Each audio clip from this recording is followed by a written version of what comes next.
তোমার জন্য দেশ নাকি দেশের জন্য তুমি? তো সিনেমার নাম হচ্ছে সোলজার। আমাদের মেগাস্টার শাকিব খান উনি অভিনয় করছেন, আর আমরা একটা দেশপ্রেম নিয়ে গল্প করার চেষ্টা করছি। ভাইরে ভাই, বাংলাদেশের সুপারস্টার শাকিব খান ফিরছে নতুন রূপে, নতুন লুকে। আর নামটা শুনলে কাঁপবে পুরো ইন্ডাস্ট্রি। সিনেমার নাম সোলজার।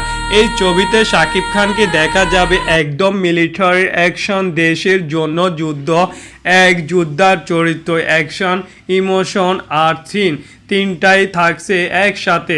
নায়িকার ভূমিকায় আছেন আলোচিত অভিনেত্রী তানজিন তিশা, যার সঙ্গে শাকিব খানের কেমিস্ট্রি নিয়ে ইতিমধ্যে স্পেশাল মিডিয়া তুমুল আলোচনা চলছে।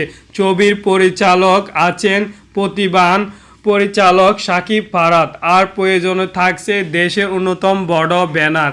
ইতিমধ্যে সেন্টরে কিছু দৃশ্য ফাঁস হয়ে গেছে, আর ফেসবুক ইনস্টার ভাইরাল সেই ক্লিপ। ভক্তরা বলছে এটাই হবে শাকিব খানের ক্যারিয়ারে টার্নিং পয়েন্ট।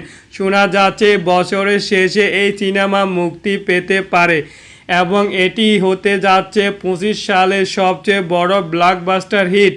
আউটডোর স্ট্যান্ডিং টোনে তাহলে প্রশ্ন এটাই, বাংলাদেশের সিনেমা আসল সোলজার কি ফিরছেন গেম চেঞ্জার হয়ে?